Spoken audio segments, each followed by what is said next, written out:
বাংলাদেশে বিভিন্ন মাজারে যারা সেজদা দেয় অথবা পীরদেরকে দেয়, ওরা এই দলিলই দেয়।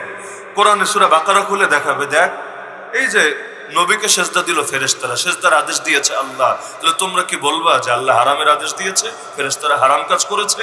আবার দ্বিতীয় দলিল দিবে সূরা ইউসুফ খুলে, ওয়াখারু লাহু সুজদা ওয়া ক্বালা ইয়া আবাতি হাযা তা'ওয়িলু রু'য়ায়া মিন ক্বাবল। ওই এইটা দেখিয়ে বলবে, এই দেখো ভাইয়ারা সেজদা দিল ইউসুফ আলাইহিস সালামকে, তাহলে নবীকে হারাম কাজ মেনে নিয়েছে আর ভাইয়ারা কি তার সামনে হারাম কাজ করেছে? এখন এভাবে গায়ের জোরে তারা তাদের বিধান সাব্যস্ত করার অপচেষ্টা করতে থাকে। আমাদের জবাব সিম্পল, সেটা হলো আগে ক্লিয়ার কর বেটা মাজার পূজারীরা, কালেমা পড়েছিস কোন নবীর নামে ক্লিয়ার কর। যদি বলিস কালেমা পড়েছিস আদম আলাইহিস সালামের নামে, ঠিক আছে, তোরে নিয়ে আর কোনো আলাপ নাই, ঠিক আছে, তোকে নিয়ে দ্বিতীয় কোনো আলাপ নাই। তুই যদি কালেমা পড়িস এটা লা ইলাহা ইল্লাল্লাহ আদম সফিউল্লাহ, তাহলে ওই শরীয়তের দলিল তোর বেলায় প্রযোজ্য। তুই যদি কালেমা পড়িস ইউসুফ নবীর নামে লা ইলাহা ইল্লাল্লাহ ইউসুফ সিদ্দিকুল্লাহ, ঠিক আছে, এটা তোর জন্য প্রযোজ্য। তো কালেমা যদি পড়িস লা ইলাহা ইল্লাল্লাহ মুহাম্মাদুর রাসূলুল্লাহ, তাহলে কালেমা পড়েছিস যার নামে, শরীয়ত নিতে হবে তার থেকে, নাম চালাবি একজনের, দালালি করবি আর একজনের, এটা তো মেনে নেওয়া যায়। তাহলে সেজদা কয় রকম? দুই রকম। এক হলো ইবাদতের সেজদা আর এক হলো সম্মানের সেজদা। ইবাদতের সেজদা আল্লাহ ছাড়া দ্বিতীয় কাউকে দেওয়া শিরিক, যেই দিবে নিঃসন্দেহে সে বেঈমান হবে, সে মুরতাদ হবে। কোন শরীয়তের অনুমতি ছিল না, কোন শরীয়তে। যারাই দিয়েছে আল্লাহ বাদ দিয়ে ভিন্ন কাউকে ইবাদতের সেজদা, সেটা মূর্তিকেই দেখ, সেটা ফিরাউনকেই দেখ, সেটা আসহাবুল উখদুদের ঘটনার সেই জালেম বাদশাকেই দেখ, যারাই আল্লাহকে বাদ দিয়ে দ্বিতীয় কাউকে ইবাদতের জন্য সেজদা দিয়েছে, যে নবী থাকুক দুনিয়ার বুকে ফতোয়া একটাই, এরকম গায়রুল্লাহকে সেজদা দেনেওয়ালারা বেঈমান হয়ে গেছে, মুশরিক হয়ে গেছে, কোনো ব্যাখ্যার সুযোগ নেই এখানে। আর দ্বিতীয় হলো সম্মানসূচক সেজদা, এটাও আমাদের শরীয়তে মুহাম্মদুর রাসূলুল্লাহ সাল্লাল্লাহু আলাইহি ওয়াসাল্লামের শরীয়তে জায়েজ নাই, হারাম। তাহলে ইবাদতের সেজদা আল্লাহ ছাড়া দ্বিতীয় কাউকে দেওয়া শিরিক, শিরিক, হারাম বলি নাই, শিরিক। আর সম্মানের সেজদা আল্লাহকে ছাড়া দ্বিতীয় কাউকে দেওয়া আমার নবীর শরীয়তে হারাম, শিরিক বলি নাই, কি বলেছি? হারাম। কি বলেছি? হারাম। বলবেন হুজুর পার্থক্য করলেন কেন? হারাম হালালের বিধানে শরীয়ত ভেদে তারতম্য হয়। এই শরীয়তে এটা হালাল, তার এক শরীয়তে সেটা হারাম হতে পারে। আদম আলাইহিস সালামের যখন ছিলেন তখন বিয়ে করতো কিভাবে? দুনিয়াতে তার মানুষই নাই ভাই বোন ছাড়া, তো বাধ্য হয়ে তো ভাই বোনই বিয়ে করতে হবে। হ্যাঁ, এখন যে জোড়ায় জোড়ায় জন্মেছে, পরে আবার জোড়ায় জোড়ায় জন্মেছে, এই জোড়ার ছেলে ওই জোড়ার মেয়েকে যদি বিয়ে করে, হাবিল বিয়ে করবে কাবিলের বোনকে, কাবিল বিয়ে করবে হাবিলের বোনকে, তো ঘুরিয়ে পেঁচিয়ে তো সেই একই বাবা একই মায়ের সন্তানই তো বটে। তো ওই সময় তো উপায় ছিল না এছাড়া। কিন্তু ওই ফতোয়া যদি কেউ এই শরীয়তে টানতে চায়, তাহলে ওরকে কিছুতেই সমর্থন দেওয়ার সুযোগ আছে? নাই। নবীর নামে কালেমা পড়ার মানে কি? মানেই তো এটা নবীকে শরীয়ত প্রণেতা বলে। শরীয়ত তো দেন মূলত আল্লাহ, পৌঁছান তো রাসূলুল্লাহ। এজন্য আল্লাহকেও শারিয়া বলে, শরীয়ত প্রণেতা, শারে হাকিকি। নবীকেও শারিয়া বলে, শারে মাজাজি, তিনিও শরীয়ত দেন আল্লাহর পক্ষ থেকে। তো নবীর নামে কালেমা পড়ার মানে এটা হালাল হারামের অথরিটি মেনেছি নবীকে, লা ইলাহা ইল্লাল্লাহ মুহাম্মাদুর রাসূলুল্লাহ, হালাল হারামের অথরিটি মেনেছি নবীকে। সেটা কোরআনেই থাকুক আর সেটা আলাদা করে হাদিসেই থাকুক। নবী বলেন যেটা আলা ওয়া ইন্নামা হাররামা রাসূলুল্লাহ কামা হাররামাল্লাহ, আল্লাহ রাসূল যেটাকে হারাম করেছেন সেটা ওই বিধানের মতো যেটাকে আল্লাহ নিজে হারাম করেছেন। এজন্য কোরআন ও শরীয়তের দলিল সুন্নাহ, হাদিসের চাইতে ব্যাপক শব্দ সুন্নাহ, এটাও শরীয়তের দলিল। তাহলে নবী যদি হালাল হারামের অথরিটি হয়ে থাকেন, আমার নবী এই শরীয়তে কোনো মানুষ অপর কোনো মানুষকে সেজদা করার অনুমতি দেন নাই। নবী বলেছেন যদি দিতাম, অনুমতি যদি দিতাম, নারীদেরকে বলে দিতাম যাতে স্বামীদেরকে সেজদা দেয়। কোন সেজদা? ইবাদতের সেজদা না, ওইটা তো কল্পনাই আনা যাবে না, কল্পনাই না। নবী আবার শিরকের আদেশ দিবে, হতে পারে নাকি? না, ওই সম্ভাবনাও নাই। বরঞ্চ সম্মানের সেজদাই যদি আদেশ দিতাম কাউকে করার, নারীদেরকে বলে দিতাম যেন স্বামীদেরকে সেজদা করে। কেন? স্বামীদের এই পরিমাণ অবদান আছে তাদের উপরে।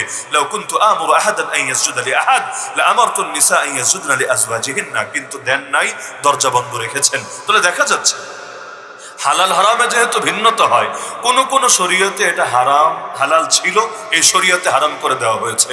বাংলাদেশে বিভিন্ন মাজারে যারা সেজদা দেয় অথবা পীরদেরকে দেয়, ওরা এই দলিলই দেয়। কোরআনে সূরা বাকারা খুলে দেখাবে, দেখ এই যে নবীকে সেজদা দিল ফেরেশতারা, সেজদার আদেশ দিয়েছে আল্লাহ, তাহলে তোমরা কি বলবা যে আল্লাহ হারামের আদেশ দিয়েছে, ফেরেশতারা হারাম কাজ করেছে? আবার দ্বিতীয় দলিল দিবে সূরা ইউসুফ খুলে, ওয়াখারু লাহু সুজদা ওয়া ক্বালা ইয়া আবাতি হাযা তা'ওয়িলু রু'য়ায়া মিন ক্বাবল। ওই এইটা দেখিয়ে বলবে এই দেখো ভাইয়ারা সেজদা দিল ইউসুফ আলাইহিস সালামকে, তাহলে নবীকে হারাম কাজ মেনে নিয়েছে আর ভাইয়ারা কি তার সামনে হারাম কাজ করেছে? এখন এভাবে গায়ের জোরে তারা তাদের বিধান সাব্যস্ত করার অপচেষ্টা করতে থাকে। আমাদের জবাব সিম্পল, সেটা হলো আগে ক্লিয়ার কর বেটা মাজার পূজারীরা, কালেমা পড়েছিস কোন নবীর নামে ক্লিয়ার কর। যদি বলিস কালেমা পড়েছিস আদম আলাইহিস সালামের নামে, ঠিক আছে, তোরে নিয়ে আর কোনো আলাপ নাই, ঠিক আছে, তোকে নিয়ে দ্বিতীয় কোনো আলাপ নাই। তুই যদি কালেমা পড়িস এটা লা ইলাহা ইল্লাল্লাহ আদম সফিউল্লাহ, তাহলে ওই শরীয়তের দলিল তোর বেলায় প্রযোজ্য। তুই যদি কালেমা পড়িস ইউসুফ নবীর নামে লা ইলাহা ইল্লাল্লাহ ইউসুফ সিদ্দিকুল্লাহ, ঠিক আছে, এটা তোর জন্য প্রযোজ্য।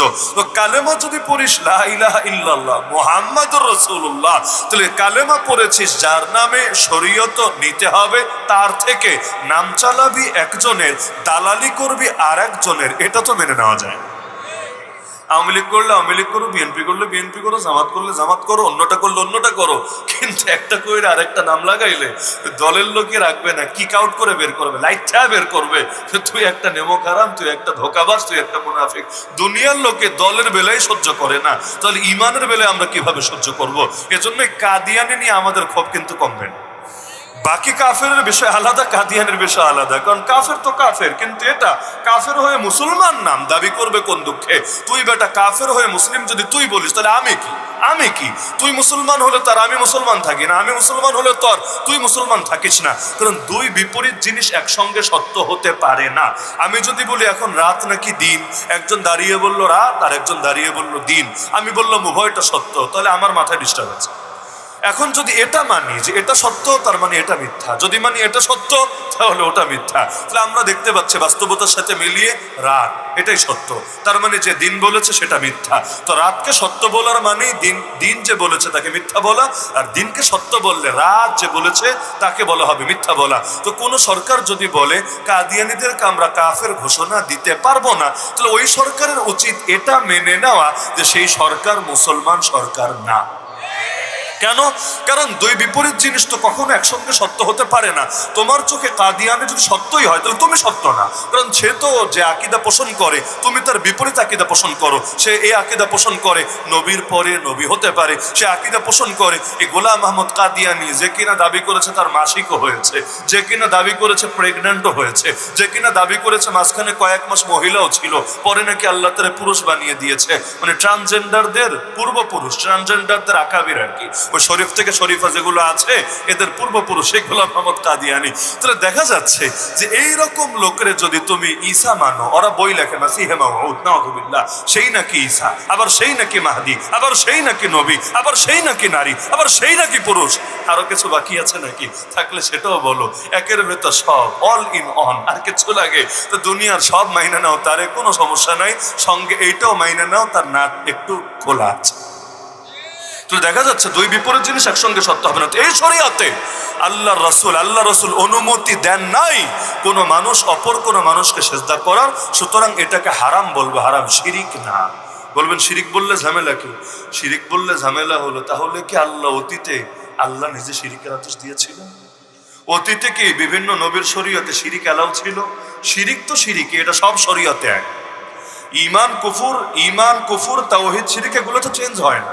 আদম আলাইহিস সালামের ক্ষেত্রেও যা, মুহাম্মদুর রাসূলুল্লাহ সাল্লাল্লাহু আলাইহি ওয়াসাল্লামের ক্ষেত্রেও তা। হাদিসে আছে আল আমবিয়াউ ইখওয়াতুন লিআল্লাত উম্মাহাতুহুম শাত্তা ওয়া দীনুহুম ওয়াহিদ, ইয়ানি উসুলু দীনিহিম ওয়াহিদ। নবীদের শরীয়তের মূল নীতি, মূল আকীদা ভিন্ন হয় না, এক। আদম আলাইহিস সালামের কালেমা লা ইলাহা ইল্লাল্লাহ, মুহাম্মদুর রাসূলুল্লাহ সাল্লাল্লাহু আলাইহি ওয়াসাল্লামের কালেমা লা ইলাহা ইল্লাল্লাহ। আকীদায় ভিন্নতা নাই, আখলাকে ভিন্নতা নাই, আখিরাতের দাওয়াতে ভিন্নতা নাই, আল্লাহর প্রশ্নে, রিসালাতের প্রশ্নে ভিন্নতা নাই। আল্লাহ মানতে হবে, রাসূল মানতে হবে, বাস এগুলো সিম্পল কথা। ভিন্নতা কোথায়? হালাল হারামের বিধানে। তো হালাল হারামের ক্ষেত্রে তারতম্য হতে পারে, তো তাওহীদ শিরিকের ক্ষেত্রে কখনো তারতম্য হবে না। যে অতীতে তাওহীদ ছিল এখন শিরিক হয়ে গেছে, অতীতে ঈমান ছিল এখন কুফর হয়ে গেছে, নাউযুবিল্লাহ।